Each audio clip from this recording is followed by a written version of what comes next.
మరి భారతదేశ అభివృద్ధిలో తెలంగాణ భాగస్వామ్యం లేదా? ఎందుకు తెలంగాణ పట్ల బీజేపీకి ఇంత కక్ష అని నేను అడుగుతా ఉన్నా. ఎందుకు బీజేపీ తెలంగాణ మీద పగబట్టింది అని నేను అడుగుతా ఉన్నా. ఇవాళ మీరు పోలవరం జాతీయ ప్రాజెక్ట్ ఇచ్చారు ఆంధ్రప్రదేశ్, సంతోషం, వీ వెల్కమ్. మాకేం జలసీ లేదు. మాకెందుకు జాతీయ ప్రాజెక్ట్ ఇవ్వరు? మా పాలమూరు ఎత్తిపోతల పథకానికి ఎందుకు ఇవ్వరు? మా కాళేశ్వరంకి ఎందుకు ఇవ్వరు? మా సీతారామ ప్రాజెక్టుకి ఎందుకు ఇవ్వరు? ఆంధ్రప్రదేశ్కి ఆల్రెడీ పోలవరం జాతీయ ప్రాజెక్ట్ ఇచ్చారు. ఇప్పుడు రెండవది గోదావరి బండ్కచెర్లకు కూడా 80,000 కోట్ల రూపాయలు ఇస్తామంటున్నారు.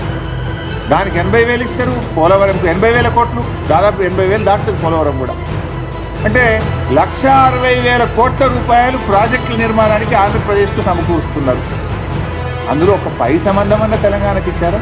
1%. 1,600 కోట్లని ఇచ్చారా అని అడుగుతా ఉన్నా నేను. ఇయ్యనప్పుడు 8 ఎంపీలు బీజేపీ గెలిచి ఏం ప్రయోజనం?